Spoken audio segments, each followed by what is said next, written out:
El eterno Dios, el Padre, envió a su Hijo Jesucristo. Su Hijo Jesucristo, Él es el camino, es la verdad, es la vida, es la luz.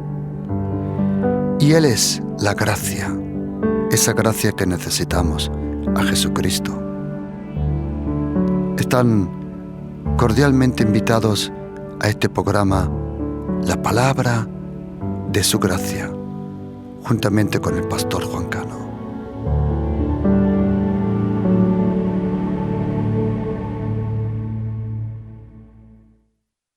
Nos ha sobrevenido ninguna tentación que no sea humana, pero fiel es Dios, que no os dejará ser tentados más de lo que podéis resistir, sino que dará también juntamente con la tentación la salida para que podáis soportar.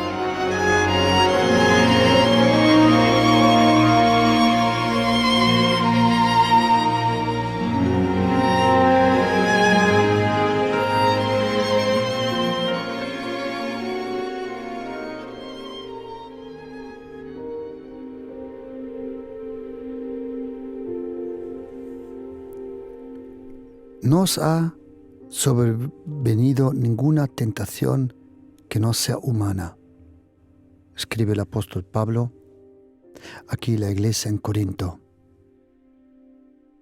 Una tentación que sobrevino sobre nosotros.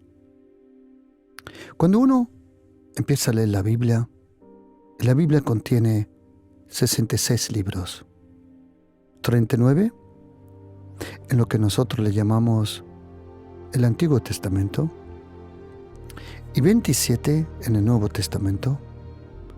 Y cuando empezamos a leer el Nuevo Testamento, y yo le recomiendo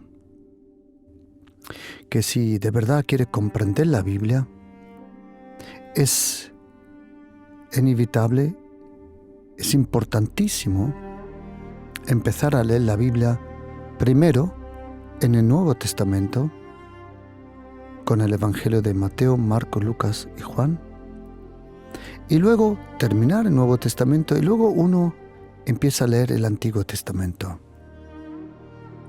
Porque la luz del cumplimiento del Antiguo Testamento está en la persona de Jesucristo.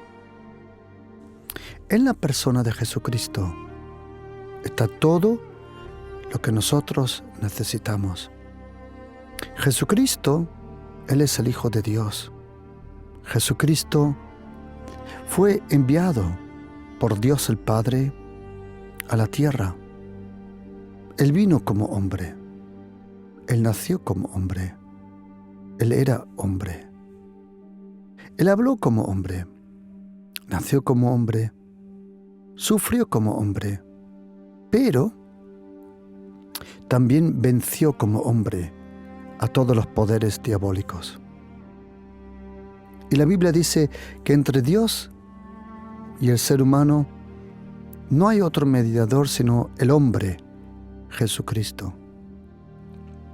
Jesucristo es Dios y hombre a la misma vez. Él es hombre completo porque si no, no nos podía haber salvado. Y Él es Dios eterno, porque nunca pudo dejar de ser Dios. El Verbo se hizo carne, dice Juan capítulo 1, 14. Y Jesucristo vino a la tierra. El Verbo eterno, el Dios eterno, que en lo que nosotros le llamamos hoy en la Trinidad, desde toda eternidad estaba junto. Nosotros cristianos creemos en Dios el Padre, Dios el Hijo y Dios el Espíritu Santo. La fe comprende ese misterio, la fe comprende esa verdad, confía en esa revelación de la palabra. Nosotros creemos en Dios el Padre, Dios el Hijo y Dios el Espíritu Santo. El Espíritu Santo es una persona. Por eso, cuando nosotros leemos los Evangelios, Mateo, Marcos, Lucas y Juan, nos damos cuenta que Jesucristo, cuando Él vino a la tierra, Él nació a unos 8-10 kilómetros de Jerusalén, en un pueblo pequeñito, Bethlehem, o en español le llamamos en Belén. Bethlehem significa la casa del pan. Y como Jesucristo es llamado el pan del cielo, no había otro lugar para Él que nacer. El pan del cielo nació en la casa de pan, allí en Belén. Y cuando Jesucristo, Él es presentado, Él crece allí en Nazaret hasta la edad de 30 años. Y cuando viene el tiempo, su tiempo, el tiempo de revelar quién era Él y por qué razón vino a la tierra, Él se fue al río Jordán. Allí el último profeta del Antiguo Testamento, Juan Bautista, estaba bautizando. Cuando Jesucristo va al Jordán, Juan le bautiza, pero diciendo: Señor, en verdad yo necesito que tú me bautices a mí. Jesucristo le dijo: ahora, en este momento vamos a cumplir la justicia de Dios. Y entonces Juan bautizó al Señor Jesús, aunque él no lo tenía por necesario, porque el bautismo de Juan era el arrepentimiento de los pecados. Jesucristo nunca tuvo un pecado donde Él tenía que arrepentirse. Pero como Él vino para salvarnos, Él se identificó con nuestra vida, nuestras dificultades. Él se identificó con todo lo que es el ser humano. Cuando Él fue bautizado, la Biblia dice que Él salió del agua, oró, y dice Mateo capítulo 3, versículo 16, Marcos 1:10 y Lucas 3:21, que los cielos le fueron abiertos. Y del cielo, el Padre Celestial dijo: este es mi amado Hijo. Y el Espíritu Santo, Él vino como persona sobre Jesucristo. El Espíritu Santo. Dios, el Espíritu Santo. Y Jesucristo es bautizado en agua por Juan, confirmado por el Padre en el cielo, pero ungido, arropado, rodeado con Dios el Espíritu Santo. Jesucristo fue nacido por el Espíritu Santo, pero ahora era ungido por el Espíritu Santo. Y cuando viene el Espíritu Santo sobre Jesucristo, es interesante lo que dice la Biblia, que Jesucristo fue llevado por el Espíritu Santo. Esa palabra llevado es una palabra que en el griego antiguo se usa como fue empujado. Fue empujado por el Espíritu Santo al desierto. ¿Para qué? Para ser tentado por el diablo. La pregunta es: ¿por qué Jesucristo le era necesario ser tentado por el diablo? Cuando uno empieza a leer el Nuevo Testamento, y hoy hay muchas Biblias electrónicas, diccionarios, hoy en cualquier teléfono, tablet o iPad o computer, es fácil saber lo que dice el texto original.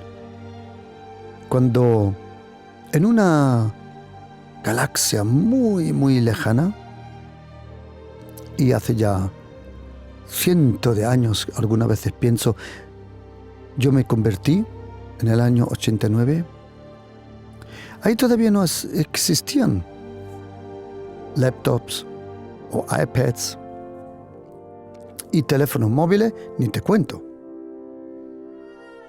Y si tú querías saber lo que decía la Biblia original en hebreo, o original en griego, o en arameo, necesitabas comprar diccionarios grandes y muy pesados.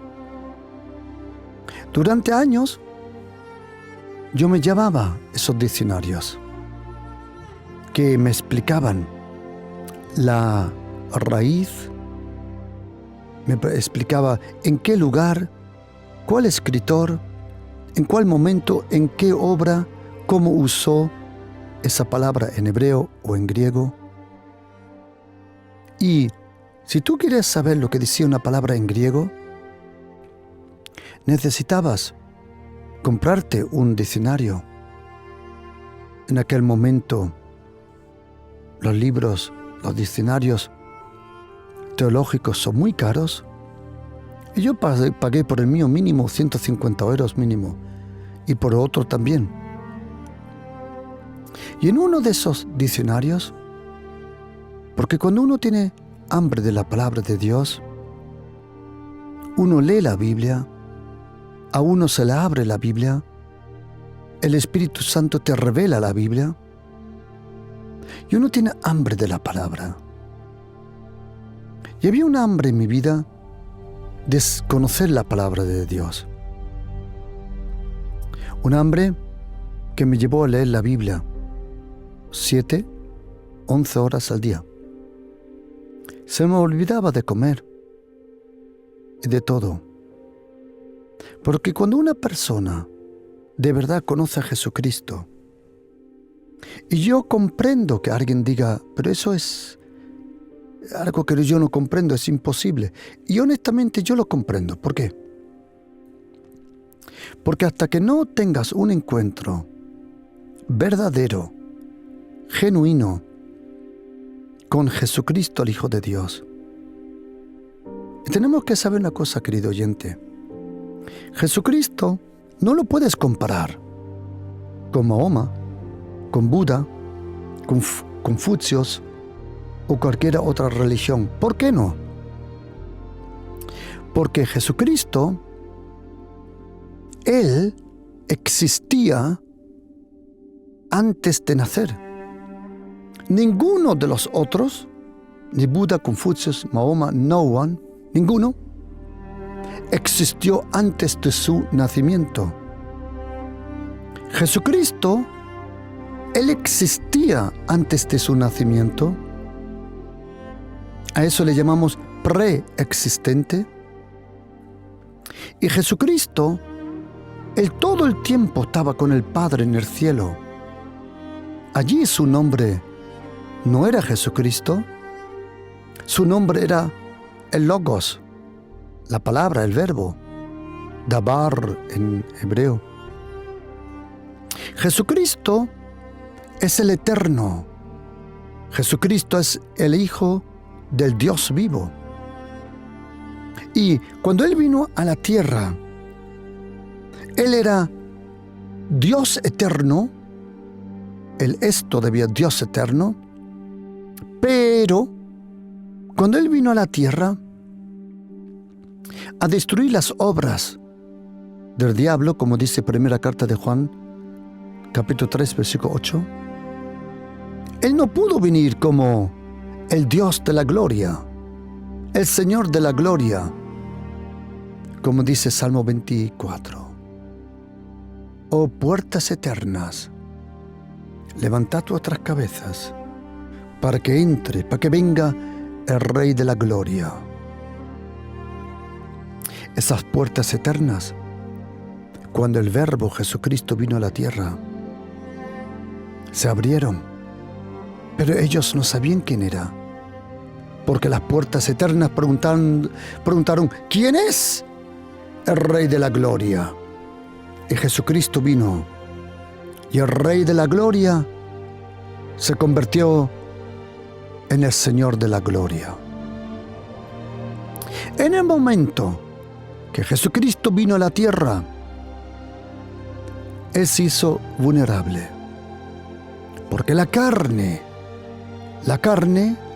tomada del barro de esta tierra era accesible para el hambre, para el sueño, para el dolor y para la tentación. Todos son cosas que Jesucristo en el cielo no conocía, porque en el cielo el Dios eterno no puede ser tentado. Pero cuando Jesucristo se hizo carne y vino a la tierra, ahora Él era hombre completo y Dios a la misma vez. Él nunca dejó de ser Dios para ser hombre. Ni tampoco era el Dios que se disfrazó de hombre. No. Jesucristo era completamente Dios y completamente hombre a la misma vez. Pero Jesucristo es el único Dios que decidió ser hombre. Hay muchos hombres que quieren ser Dios, pero el único verdadero Dios, Él quiso ser hombre. Cuando Jesucristo viene a la tierra, Él vive la vida por fe. Él vive la vida de la gracia, la vida dependiente de Dios. Él vive la vida perfecta. Y cuando es bautizado por Juan y viene a empezar su ministerio, la Biblia dice que fue tentado por el diablo. ¿Por qué? Porque Jesucristo se iba a convertir en el prototipo de una nueva generación, de una nueva creación. Jesucristo iba a ser el prototipo. Tanto que en la carta de Efesios capítulo 2, versículo 10 dice: somos hechura suya, creados en Cristo Jesús. Jesucristo, nuestro Señor. Su vida es nuestra vida. Nosotros vivimos porque Él vive. Nosotros podemos ser santos por la gracia, porque Él era santo por comportamiento y por naturaleza. Jesucristo era justo por su obediencia y por su comportamiento. Nosotros somos justos por la gracia. Y cuando viene Jesucristo a la tierra, Él es tentado. ¿Por qué? Porque ahora vino, como dice literalmente en griego, el segundo hombre, el segundo Adán. El que iba a ser el principio de una nueva generación, de una nueva creación. Y en Jesucristo nosotros tenemos todo lo que necesitamos. Por eso Jesucristo, cuando vino a la tierra, para salvar los que estaban bajo tentación, para librar los que eran cautivos, Él tuvo que demostrar lo que luego dice en Juan capítulo 17, versículo 2. Como tú le has dado a Jesucristo autoridad y poder sobre toda carne. Por eso, pase lo que pase en tu carne, en tu alma, en tu vida, hoy Jesucristo te puede hacer libre. ¿Por qué? Porque Él venció en la carne. Jesucristo venció en la carne a los que atacaban a la carne, a la tentación, a los poderes diabólicos, al sistema de este mundo. Por eso, tú y yo podemos vivir esta vida en la carne por fe. Como dijo el apóstol Pablo en Gálatas capítulo 2, 20. Juntamente con Cristo estoy crucificado. Y ya no vivo yo, sino Cristo vive en mí. Y lo que vivo en la carne, lo vivo en la fe y en el amor a Jesucristo, que se entregó por mí mismo. Cuando Jesucristo viene a la tierra, Él fue tentado con la misma tentación al principio de su ministerio que luego le iba a suceder al final de su ministerio. Porque la misma pregunta que Satanás le puso allí, le hizo en el desierto: si eres hijo de Dios. La misma tentación sonó cuando los clavos allí a las puertas de Jerusalén traspasaban sus manos y sus pies. Los fariseos dijeron: si eres hijo de Dios. Los sumos sacerdotes dijeron: si eres hijo de Dios. Y uno que estaba con él crucificado dijo: si eres hijo de Dios. Interesante. La misma tentación al principio y la misma tentación al final. Y Jesucristo fue tentado en todo para que Él pueda ayudar a todos los que entren en tentación. La Biblia dice, lo podemos leer en el libro de Hebreos capítulo 2, dice: así que por cuanto los hijos, hablando de ti y de mí, participaron de carne y de sangre, Él también participó de lo mismo para destruir por medio de la muerte al que tenía el imperio de la muerte. Esto es al diablo. Y dice: y a librar a todos los que por el temor de la muerte estaban durante toda la vida sujetos a la esclavitud, al temor. Y dice la Biblia: porque ciertamente no vino a salvar los ángeles, sino que Él vino a salvar la descendencia de Abraham.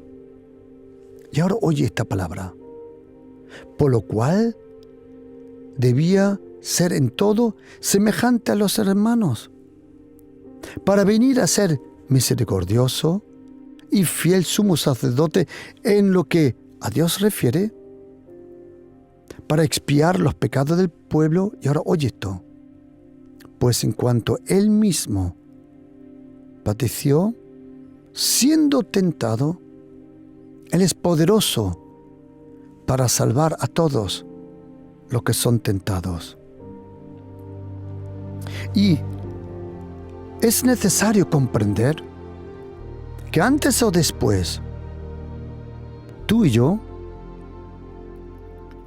vendrán tentaciones, sean cortas o precisas, o sean por un tiempo. Las tentaciones vienen. Las tentaciones no vienen porque tú estás mal. No. La tentación en la vida de Jesucristo no vino porque Él estaba mal.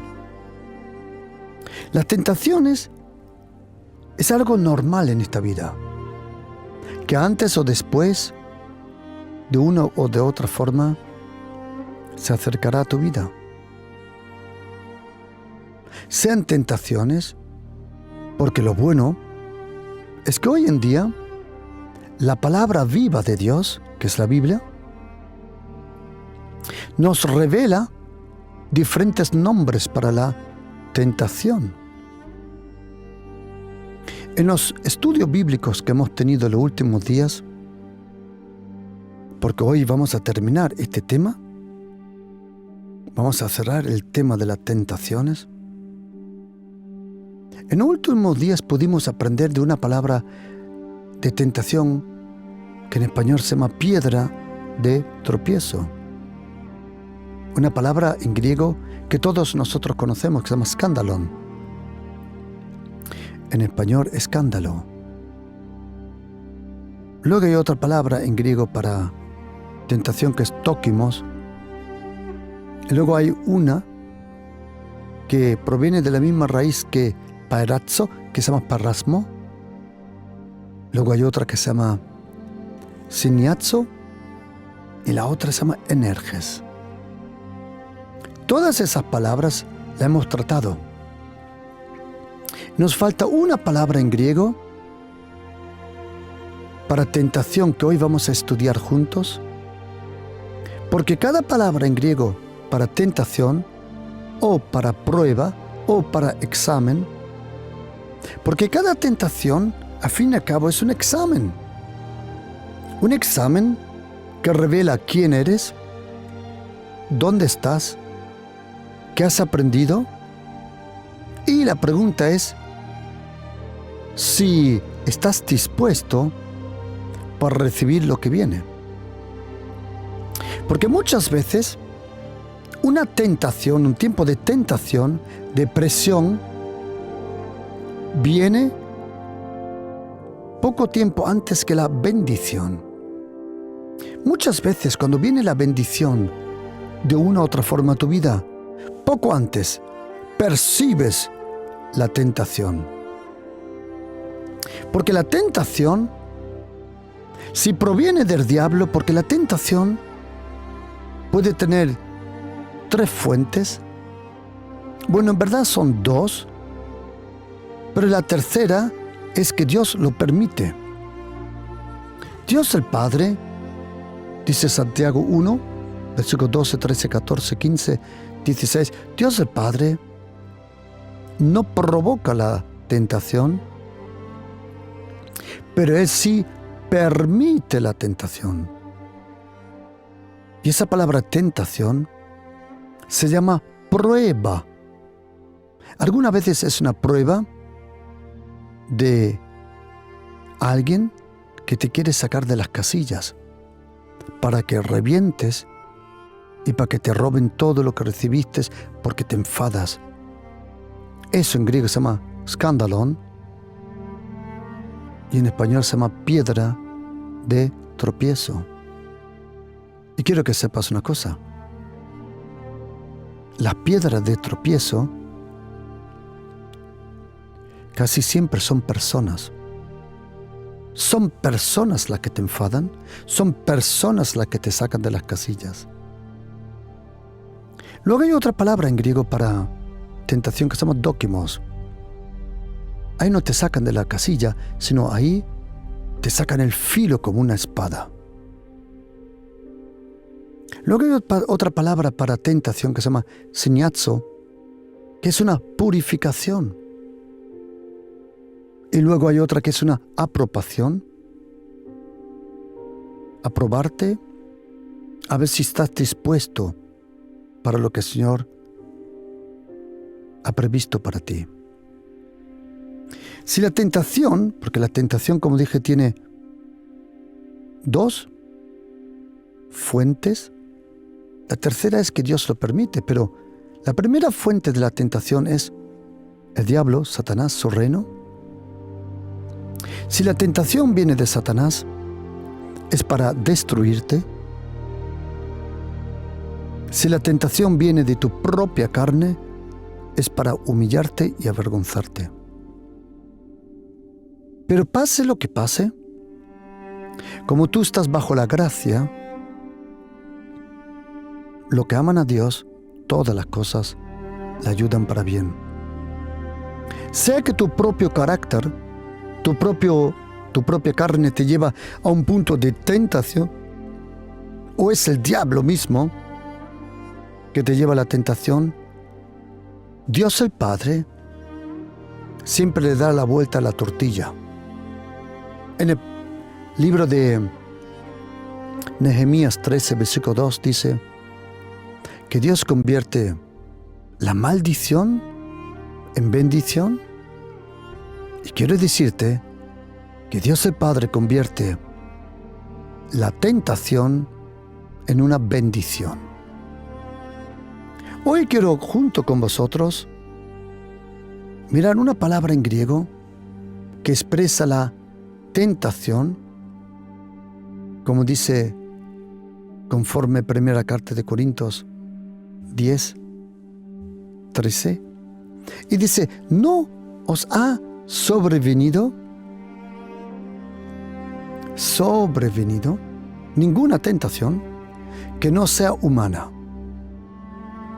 Interesante. Que no sea humana. Pero fiel es Dios con nosotros, que no os dejará ser tentados más de lo que podéis resistir, o, como dice en griego, de lo que más podéis soportar. Es interesante que en Santiago capítulo 1, versículo 12 dice: bienaventurado el varón que soporta. Esa palabra hipomeno, esa palabra aparece también en Lucas 8, versículo 15, cuando habla de la semilla que trae fruto y dice: mas lo que cayó en buena tierra, estos son los que con corazón bueno y recto retienen la palabra y dan fruto con perseverancia. Hipomoné. Hipomoné es la capacidad de ponerse por debajo de algo. Significa soportar peso, soportar presión. Aquí en primera carta de Corintios 10, 13, dice que Dios el Padre never, niemals, como dice el alemán, nunca, jamás permitirá que tú seas más tentado de lo que puedas soportar. Esa palabra soportar en griego, dynatos, de ahí viene la palabra dinamita o dynamis. Y el Señor, Él permite que tú y yo seamos tentados porque Dios tiene un buen propósito. Yo quiero pedir, por favor, que me acompañes a estos pensamientos. Hay una palabra en griego para tentación, parasmos, es la tentación, pero en ese tiempo de tentación, el punto de lanza se llama parazzo.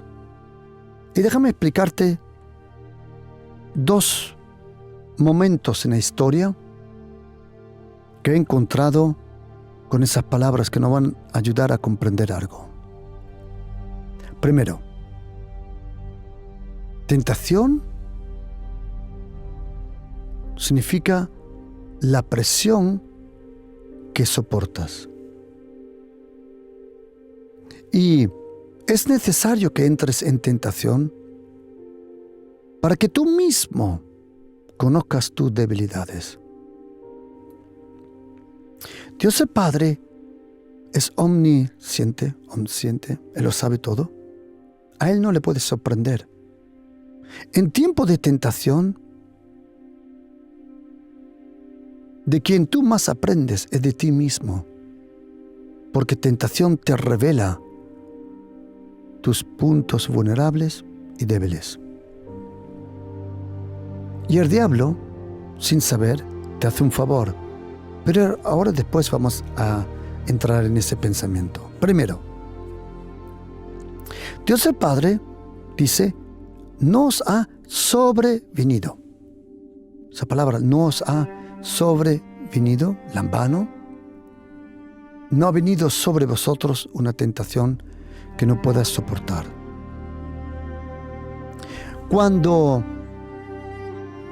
Déjame explicarlo de otra forma. A mí me encantan y me encanta aprender.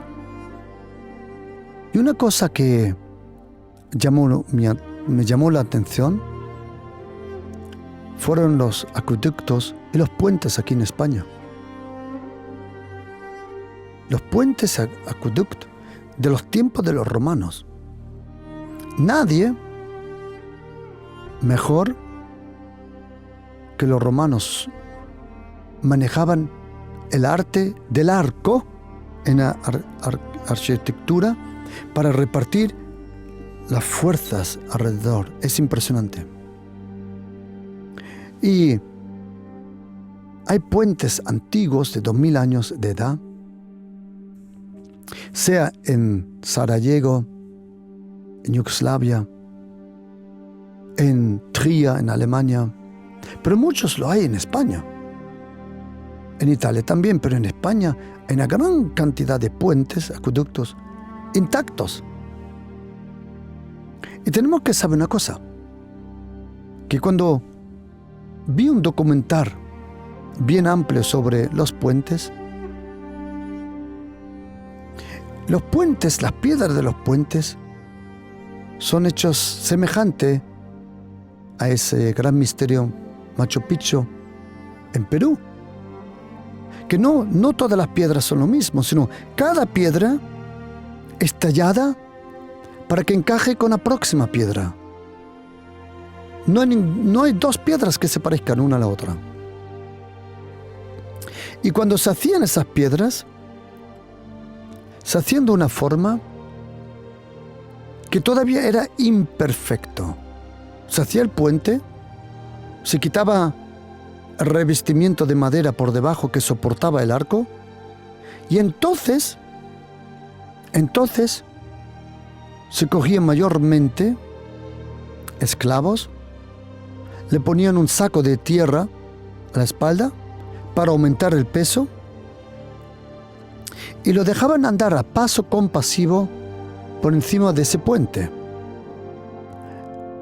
Porque en el momento que los esclavos con esos sacos de tierra pasaban por esos puentes, entonces el peso y también la dinámica de los pasos provocaban que las piedras se encajaban una a la otra, se ajustaban más todavía. Eso lo aprendí un día en Guatemala, cuando fuimos, yo creo que fue Guatemala o Bolivia, que fuimos a comprar sandías, melones, sandías. Fuimos a comprar sandías y compraron unos cuantos palets porque iban a hacer una fiesta para el pueblo. Pero cuando metieron todos los melones en el camión, 2 palets, que si no me equivoco, 2 palets quedaron todavía sin meter en el camión. Y dije, wow, hemos comprado demasiado. Y el hombre que estaba metiendo los melones, o las sandías, mejor dicho, se rió y le dijo al conductor, da una vuelta al bloque. Las calles allí no eran como aquí, sino era un arte pasar por esas calles.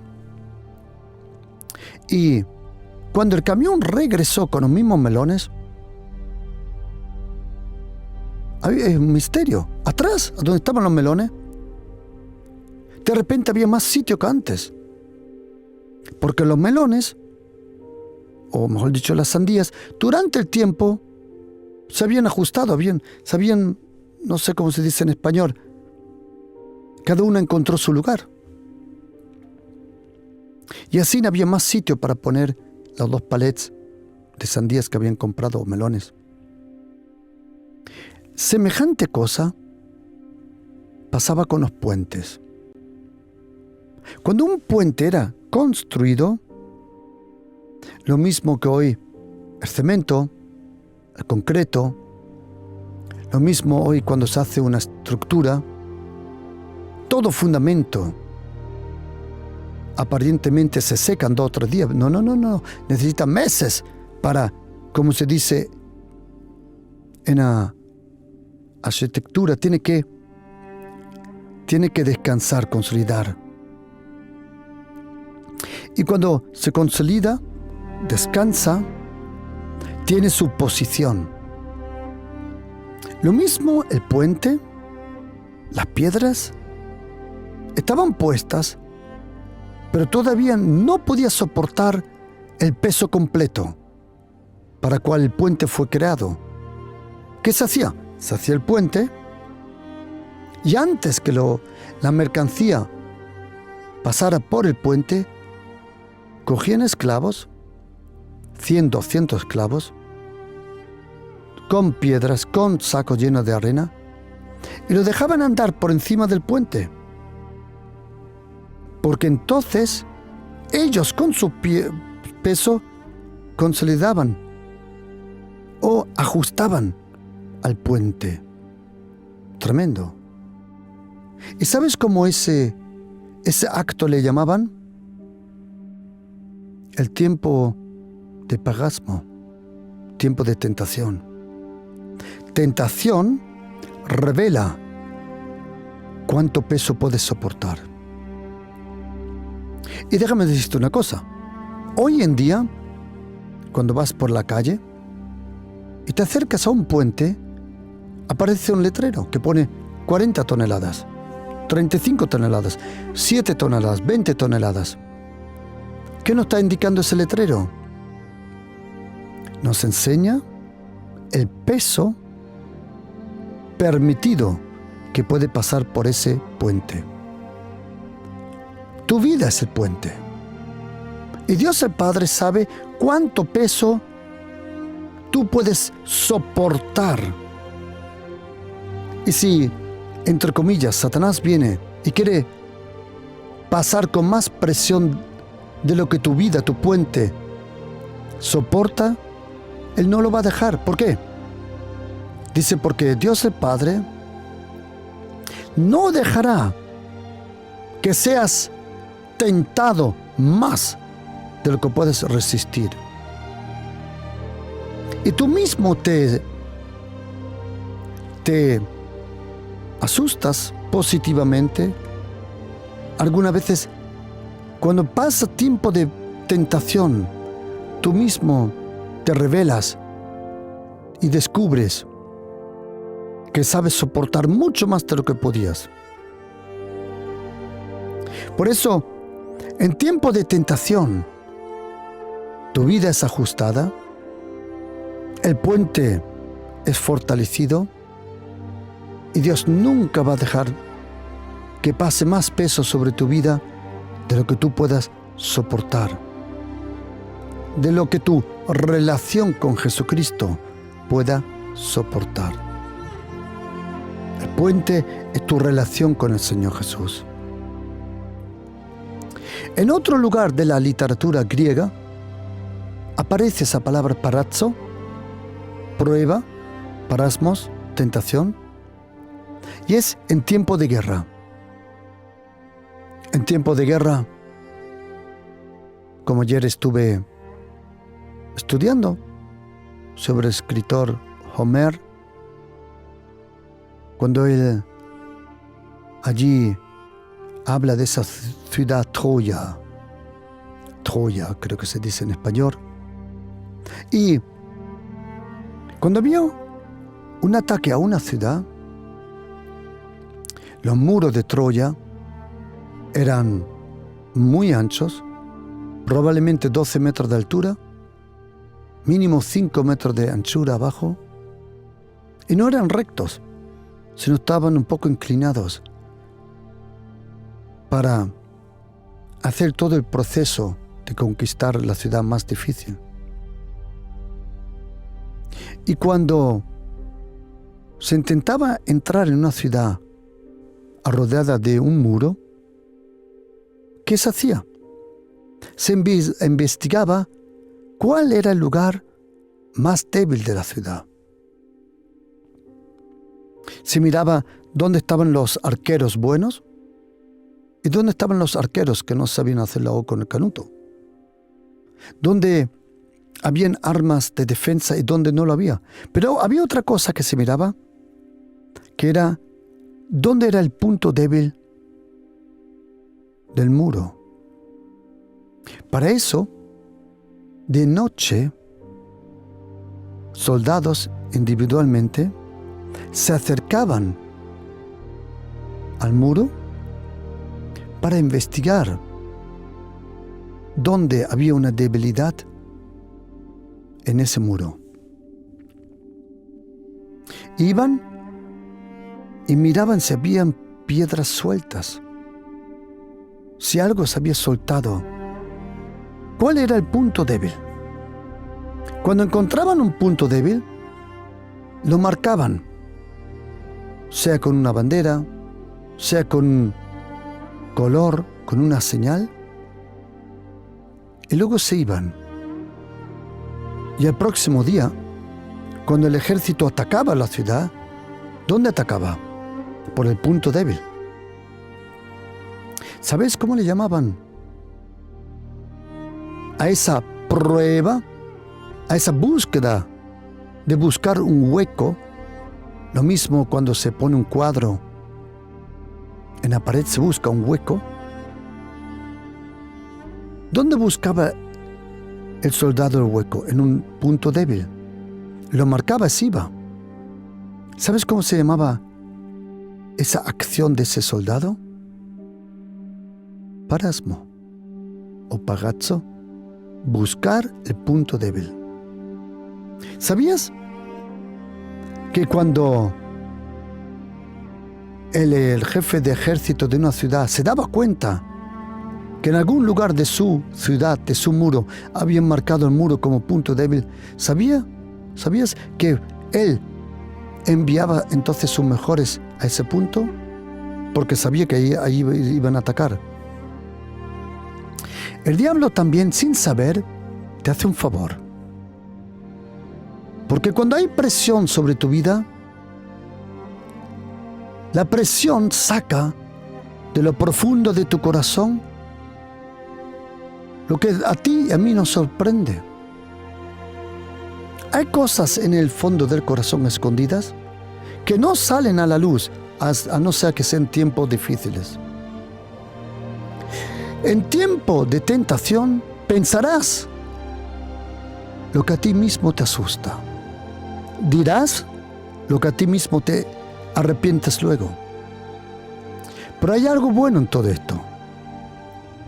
Si el enemigo te ataca en un lugar de tu vida, quiero que sepas que él solo te ataca en ese lugar porque aparentemente parece ser lugar débil. Pero ese ataque no es el ataque final. Él marca el lugar débil de tu vida y el enemigo se retira por un tiempo. ¿Sabe lo que dice la Biblia? Literalmente en griego. Cuando dice Lucas 4, dice que el diablo se apartó de él por un tiempo, detrás de la tentación. ¿Sabe lo que dice en griego? Y el diablo, cuando hubo acabado toda tentación, esperó otra mejor oportunidad. Cuando viene la tentación, marca una debilidad en tu vida y se va. Y yo te doy el consejo. Si eres tentado en algo, todavía tienes tiempo para fortalecer ese lugar débil. Si el enemigo marcó ese lugar como punto débil en tu vida, es el tiempo entonces de ir al Espíritu Santo y decirle: Señor, por favor, dame la gracia de Jesucristo para esa cosa. Ayúdame, Señor, ayúdame.